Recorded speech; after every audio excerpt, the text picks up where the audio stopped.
Yeah, man, I'm feeling love from the players, man. It's alright, right?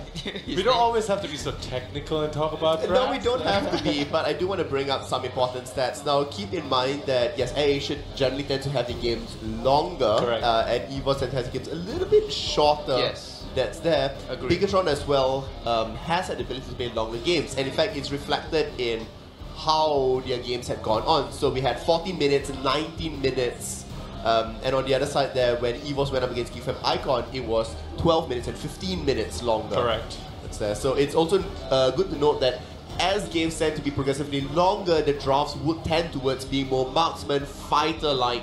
Correct. And maybe not as skirmishy or rough and tough in the beginning stages of the game. However, with that being said, either team could just throw it up into the air and say, we never want to reach that late game point, that mid game point. Go in for that super early game. Go in for the crazy aggression. Because we have seen Selena being picked up on either side. A lot of times. And maybe tell us a little bit more about the stats. What kind of picks and bans are we expecting? Evos is going for the early game, like you mentioned. They want to finish the game fast. Well, it can be because when they went up against Geek Icon, we saw that Evos on the first game they had Cloud, Gatokacha, God, Ruby, and Martis. Right. And so you would sort of see that like it could be an early to sort of mid-stage game. In the second game, they went with Saber, Minotaur, Lunox, Alice, and Martis. So we are seeing that Martis has been a primary focus of them coming in over there. We also see that there's massive disruption coming in from either Gatokacha or Minotaur specifically. On the other side, I mean, obviously we can talk about the third game as well. There was Saber, Grok, Kagura, Minotaur, Martis. Once again, Minotaur, Martis. Yeah, we'll see that what's going there. Sort of lineup, yeah.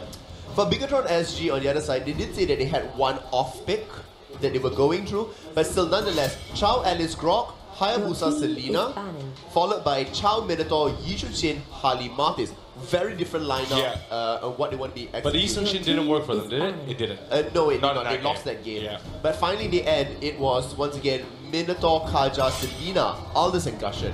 Okay. So sort of echoing back to their very first game of how they played. I think we might be seeing a lot of those picks actually in this game.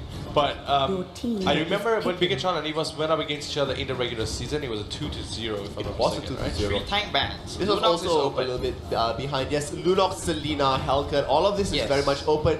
But priority onto the Gushen, keep in mind the Kaya, Alice, as well as Gatokacha. Yeah. Right. Why did the Gatokacha get banned actually? I think it's the first time we've seen him get banned in the playoffs. I believe it is the first ban that's there, but massive disruption once again. So if you remove Minotaur and Gatokacha, you're forced to now to deal with less of a front line coming through there. So what you're going to see is most likely a Kai start to appear. It could also be high loss and things like that would make an appearance. But Chao and Gushen do get locked in.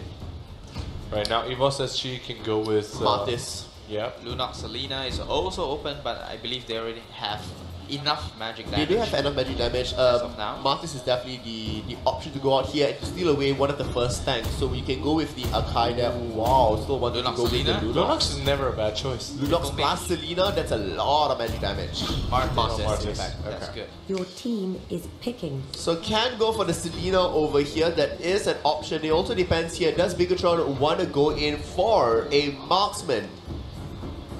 They did go for Yushin, unfortunately not quite out there. Claude has been removed. To play Clint again? We saw Clint today, but I don't think it really matches there. If anything, I don't think so. It will be a Clint. Not with the draft. That needs to be specially prepped for. Yeah. For Geek Fan Mystic. Natalia could be an option that they want to be going for. Bigetron has picked it up in the past.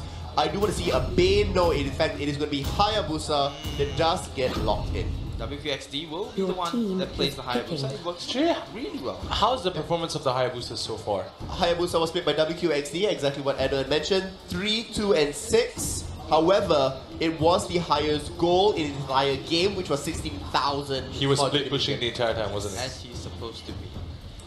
So creating the distraction factor is going to be very key. Bigetron has done this before as well, even when they did have LY4 or the Yushu Shin picks. Correct. Natalia, Akai gets locked in here. It looks like Evos as she's getting priority on a lot of the first main tanks that they're going for, or the first damages. And rounding it off with Hellcat as well. Bigetron goes in for Aldous. Could be, possibly. That's possible as well. WQXD did play what else is there?